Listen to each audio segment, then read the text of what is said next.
Hello and welcome to my channel if this is your first time here, and if it's not, welcome back. I'm so happy to have you here.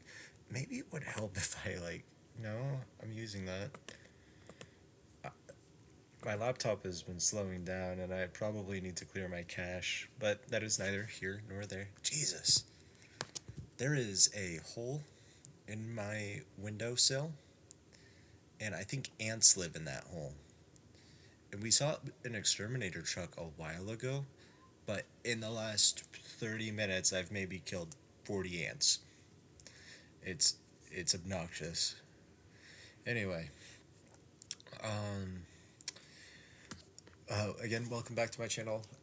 If you've been here before, and if this is your first time here, what's up? My name is the Robot Devil's Advocate. I talk about cartoons. I have a channel where I make music, and gosh, I also read Reddit stories, talk about cartoons, all that stuff. I like to you know I'm told that I have a conversational voice when I read, and I really just I like reading stories. I like providing commentary, and today we're going to be reading three deliciously spooky stories from the user on Reddit Splatterscribe. Um, of course, as always, their link will be the link to their Reddit will be below, and all these stories will be linked below as well. So if you like these stories but don't want the commentary, feel free to check them out. All right, let's get into it. Again, this is Splatterscribe, and this is called the tutorial. It started out like any other lazy Sunday afternoon. I was scrolling through YouTube looking for DIY videos on home repairs when I stumbled on a channel I had never seen before. Helpful Hand. The thumbnail was simple, just a hand holding a wrench against a plain background. The title read, How to Patch a Hole in Your Wall, Simple Steps. My curiosity got the best of me. The house I'd moved into had its share of issues, holes in the drywall being one of them, so I clicked the video. That's fair. I was thinking, why would you ever watch that video without needing it? But it makes sense. I wish I could find a video about getting rid of ants. That would be nice. Anyway, um, I'm gonna drag that over here. Sorry, I have a really bad habit of not setting up my screen so I can read these stories. Jesus! Every time I look over at this wall, 5, 6 more ants. And I don't like killing ants. I love ants. I love helping them out, but it is what it is. Anyway, let's get back to the story. The man in the video had a soothing voice, calm and confident. He walked through the basic steps, measure the hole, cut the drywall, apply the compound. It was normal, straightforward, but something about the channel felt off. For one, there were no comments, no likes, no dislikes. Not hey, us small channels deserve love too. No, I'm kidding. Um, and the view count stayed at 13 the entire time I watched, despite how long I let the video play. I shrugged it off. New channels pop up all the time, and I figured this guy just hadn't gained much traction yet. The tutorial worked, though. The patch on my wall was flawless by the end of the day. But then, well, if you're ever fixing drywall, you also need to make sure to sand it and then paint it. That's up to you, but say if you're going to paint it, make sure to sand it. That's neither here nor there. Um, I shrugged it, but the helpful hand popped up in my recommended feed again. This time the video title was How to Cover Your Tracks, Home Edition. I hesitated. The thumbnail was the same as before, a hand, but this time holding a hammer. It felt oddly specific, but my curiosity won out again. I clicked. The man's voice was just as calm before, but the content had taken a turn. He talked about fixing things, but not in the way I expected. He talked he was talking about hiding things, how to clean a stain so no trace was left behind, how to dispose of broken objects so they wouldn't be found. His tone was too casual, like he was discussing routine chores, not covering up, well, something darker. At first, I thought this was a joke. Maybe it was satire, some kind of edgy content, but as I watched, I couldn't shake the feeling that this video wasn't hypothetical. The steps he was giving were too precise, too methodical, like he'd done it before. I don't feel like that's too unusual for YouTube. I'm sure there's a video on YouTube called "How to Hide a Body." I should probably bleep that. I won't remember to, but um, still, I watched the whole thing. I don't know why. Morbid curiosity, I guess. I even found myself thinking about how useful some of these tips could be if, I ever needed them. The next video appeared in my feed the following day. This time, title sent the title sent a shiver down my spine. How to Clean Blood, Carpet Edition. See, I feel like that's useful. Like, I can't tell you the amount of accidents that I've had at home that have involved me spreading blood on carpet. Like, and I'm not like saying like, oh, I killed people, because I've never killed anybody, but like I cut my hands a lot. I have a scar on my knuckle from the time I cut it with a machete. The other day, I'm so used to like cutting up my hands. I'm convinced I'm gonna lose my left hand by the time I'm dead. But the other day I was like doing dishes. I stuck my hand in the sink and boom, blood. I was just bleeding. I stuck a paper towel around it and continued doing what I was doing. And then I don't think I was washing dishes. I think I was grabbing a dish so I could wash a dish, so I could finish up something for dinner. Another time I had a sword, and I was like, it would be so cool if I could cut this piece of paper with this sword in the air. So it was one of the swords. I think it was the Elucidator from from Sword Art Online. It was sharp too, and I threw it up in the air and I cut my finger with it. Not the sword. I didn't throw the sword in the air. I threw the paper up in the air and cut my finger. Um, yeah, no, I get blood everywhere. It's an issue. Anyway, um, let's see. Oh, okay. I clicked even though every instinct told me not to. The man in the video didn't smile, didn't joke. He just went straight to the steps. How to clean fresh food, blood, how to get out of fibers, what chemicals to use to avoid leaving behind evidence. It was graphic in details, but what unsettled me most was the background of the video. It was familiar. The carpet, the layout, I knew that room. It was my living room. My breath caught in my throat. I paused the video, staring at the screen, trying to convince myself it wasn't true. Maybe it was coincidence. Maybe the room just looked similar, but no. The pattern on the carpet, the light coming through the window, it was my house. I closed the browser. My hands were shaking and I felt nauseous. How had they filmed inside my home without me even knowing? I ran through every possibility, hidden cameras, some kind of elaborate prank, but nothing made sense. A notification popped up on my phone. It was from YouTube. Helpful Hands has uploaded a new video. The title made my stomach drop. How to disappear without a trace. I didn't click on it. I couldn't. But the curiosity, the dread gnawed at me. I tried to ignore it, but sleep was impossible. My mind kept racing, replaying the videos, hearing the man's calm voice giving me instructions, step by step. The way he explained everything made it sound so easy. The next morning, the video was gone. The entire channel was gone. I searched for it over and over, but Helpful Hand had vanished without a trace. No comment, no mentions, no nothing. Or nothing. It was like it never existed. I I'm not surprised.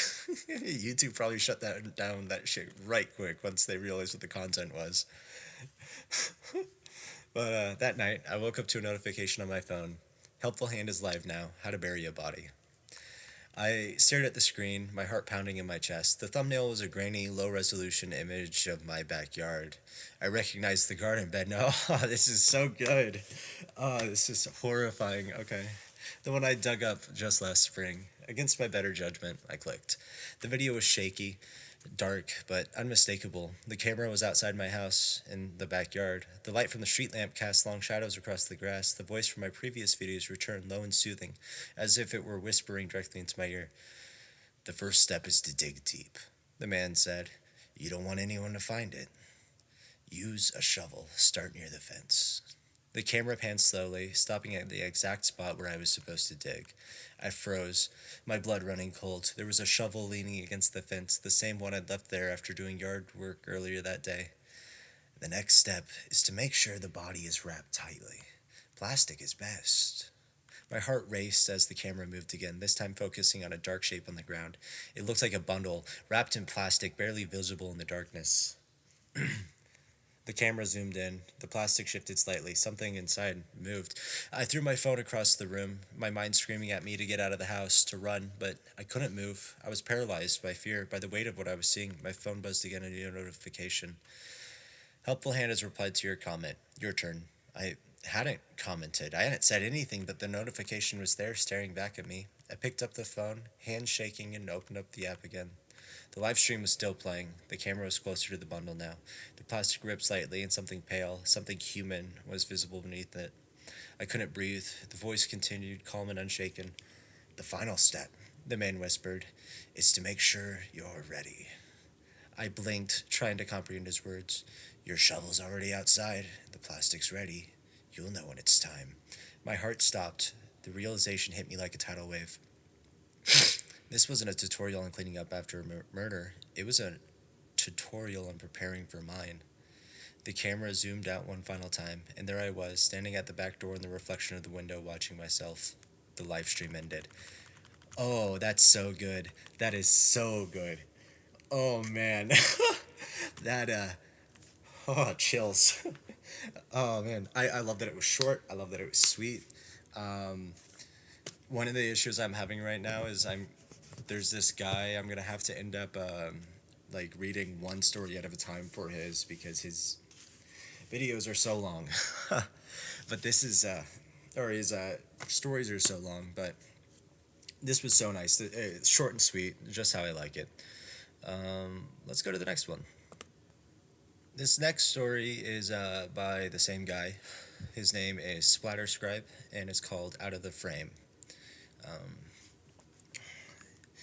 As always, videos will be linked below, and his if you don't want to hear my commentary and just want to read it for yourself, which I encourage you to do. Rain battered the windows. Downpour relentless filled the house with the kind of cold that settles deep in your bones. I liked the attic on days like this. It was quiet up there, tucked away from everything, a space filled with old keepsakes and forgotten things. But today, I wasn't just killing time.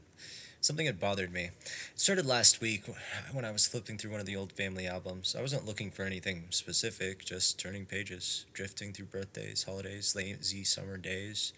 Then I realized the section from when I would have been around 4 years old and froze. Entire pages were empty. The photo corners were still there, neatly pressed into the yellow pages, marking where the pictures used to be, but the photos themselves were gone. Not shuffled, not misplaced, gone. At dinner that night, I asked about it, keeping my tone casual. Mom, do you know what happened to some of the old photos? The ones from when I was little? Her hand froze over her plate, just for a second. Then she smiled, too quick, too bright. Oh, those? I probably took them out years ago for a project. Maybe they're lost. My father kept eating, silent as usual. It was so relatable. Oh, man. Okay. But I noticed it. A flicker of something between them, a glance, fast and unreadable. And then it was gone, like it never happened. I nodded, pretending to let it go, but the unease lingered. Why were the photos missing? The next afternoon, the rain still poured, I found myself in the attic. If those photos weren't in the album, they had to be here somewhere.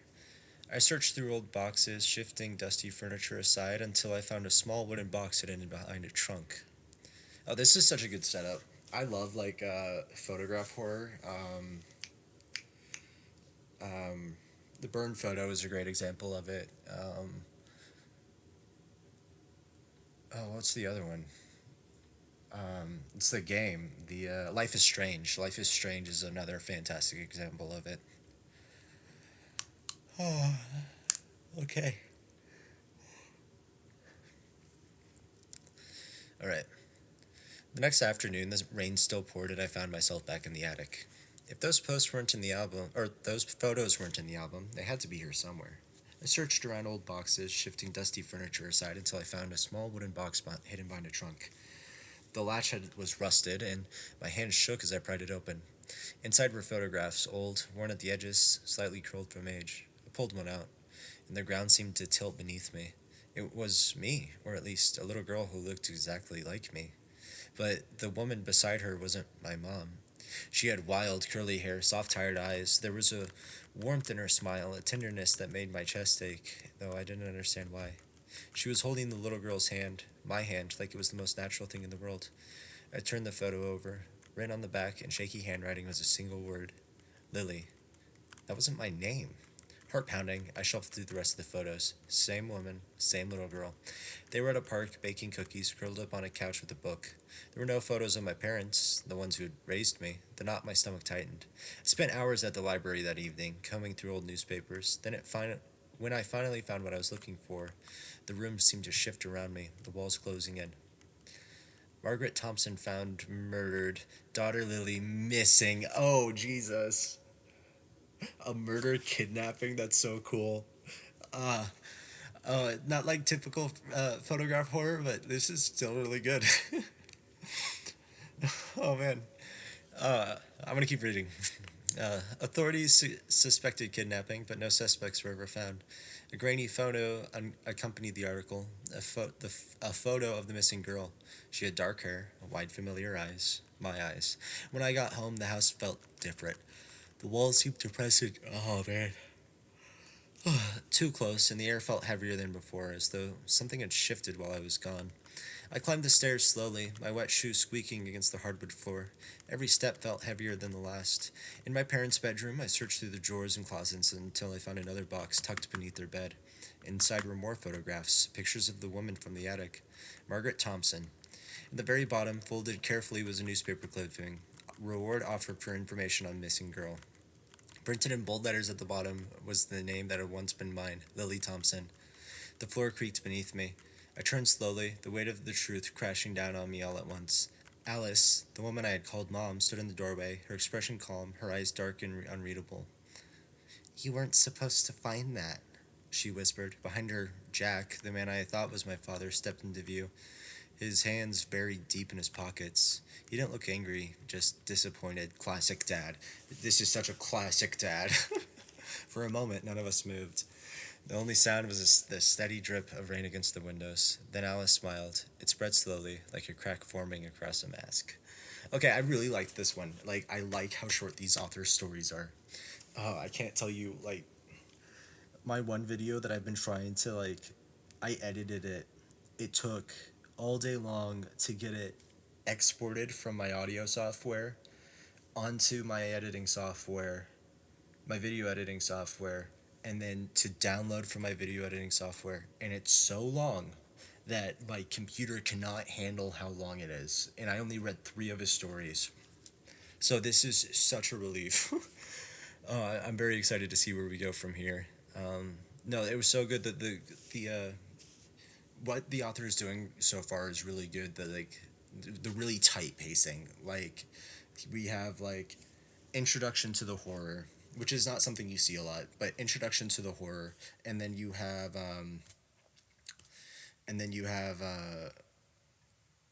you have introduction to the main character, introduction to the horror, but kind of coming in at the same time, and then character does research, goes out and experiences the thing, and then the thing catches up with her, and it's so good. I'm very excited to read the last story. We're going to the last story here. Once again, this is Splatter Scribe. Is the author, and this story is called The Reunion, and it's under Creepypasta and the tag Very Short Story. As always, links will be in the description. I was adopted when I was a baby. Growing up, I never really thought much about it. My adoptive parents, Diane and Mark, had always treated me like their own. I had a normal life, a happy one for the most part, but around the time I turned 16, I started to wonder, who were my real parents? Where did I come from? Why did they give me up? It wasn't something I talked about with Diane or Mark. I knew it would hurt them. They had always been so protective of me, so careful to make sure I never felt like I was missing anything. But a part of me needed to know, so when I was 16, I started looking, quietly, online forums, Facebook groups for adopted kids trying to find their birth parents. I didn't expect anything to come of it, but then, about 6 months ago, something happened. I found them. Well, they found me. It was a message on Facebook, an account with no picture and a name I didn't recognize. JM Parent Finder. The message was very short, just a few lines. We've been looking for you so long. We didn't have a choice. Please let us explain. We want to meet. I was I was suspicious. Yeah, you should be. JM Parent Finder. Like if somebody came at me, no profile JM Parent Finder, I would be like, meh. No. Maybe I don't talk to you. But they knew things.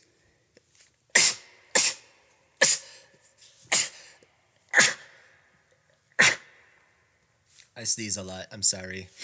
Allergies are kicking my butt.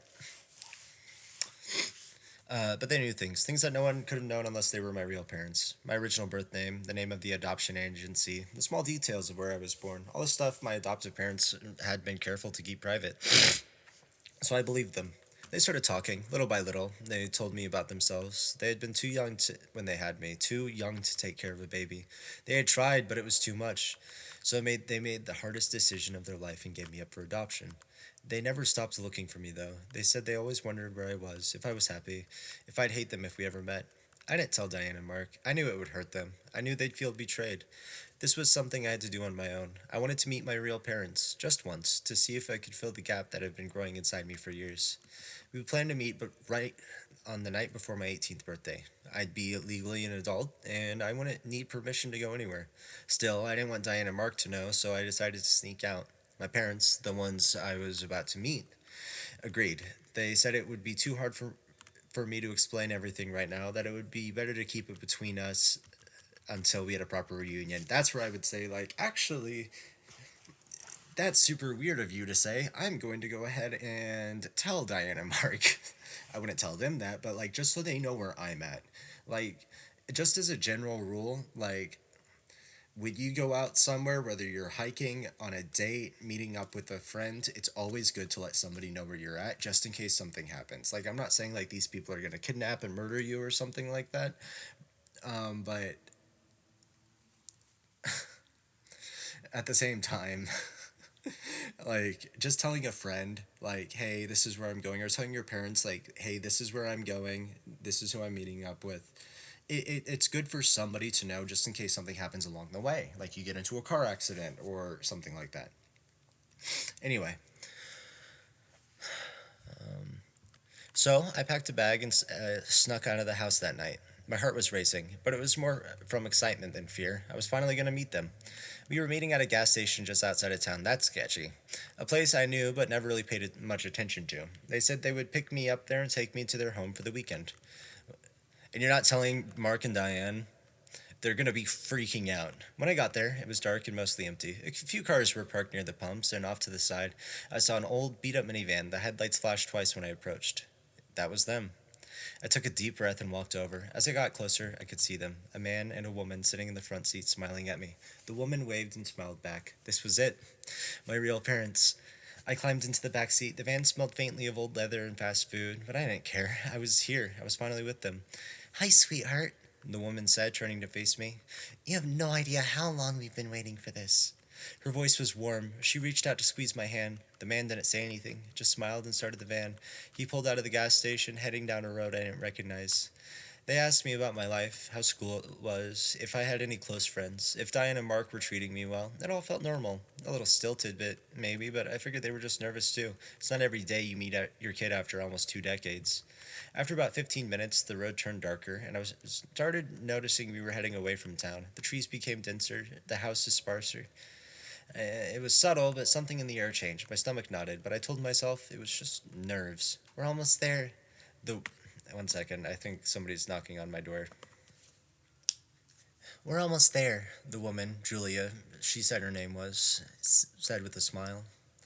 I nodded, watching the dark road ahead, but then she asked, So, how much money did they leave you with? I blinked, caught off guard. What? For school, she clarified. How much did your parents leave you? You know, college funds, savings? That's when something clicked. The casualness of the question, the focus shifting to something material.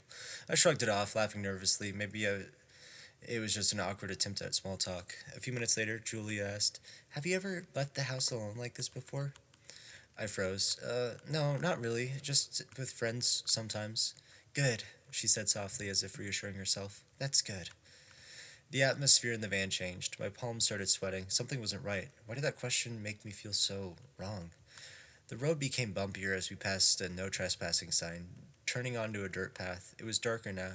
Dark now, darker than it should have been. The trees closed in around us, their branches clawing at the van. How much farther is it? I asked, my voice shaking a little. We're almost there, the man, Matt, said, speaking for the first time. His voice was low, too low. I glanced at the door handle. Uh, can I use my phone? Just let them know I'm safe. Julia's smile widened, too wide. No need for that, sweetheart. You're with us now. It was in that moment I knew. The truth hit me like a punch to the gut. These weren't my parents. They never were. Everything had been a lie. I reached for the door handle, panic setting in, but it was locked. The van slowed, coming to a stop in the middle of the woods. Matt turned in his seat, his eyes gleaming in the dark. It's time for you to meet your real family. Oh, man. Okay. Oh, man. How horrifying. Oh, man. One of the comments says, every time I read this creepy pasta story, I'm like, there's no way people are this stupid to fall for any of this. But then I remember who we are, lol. And then the author replied with, desperation will have you wearing blinders real fast, lol. And I think that's such a good point. You could sit here and be like, the main character is such an idiot, but like, if you've never been in that situation, you want to meet your birth parents so bad, it can put you in a situation where you don't see all of the issues until it's too late. But like I said, never go out alone, and if you are going out alone, make sure people know where you're going. I have one of my friends has my location at all times. So if something were to happen to me, my wife would be able to contact him and ask him where I'm at. And that's just like a recommendation for anybody. But I wish that the story didn't end here, but it's really good. Again, if you're interested in any of these stories, they will be linked down below. And if you like what this author has done, their link will be down below so you can check out more of their stuff. They were super nice and super friendly. And yeah, I hope you have a wonderful day. And oh, yeah, before I forget, I wanted to say, if you like shitpost rap music, I have my friend and I, we started a YouTube channel a while ago where I've posted all of my rap songs. I recently just came out with an album where I freestyled for the entire thing, and I'm fairly proud of it. And what was that other thing? Oh, yeah. Screw you guys. I'm going home. But Carmen, we're trying to... screw you guys.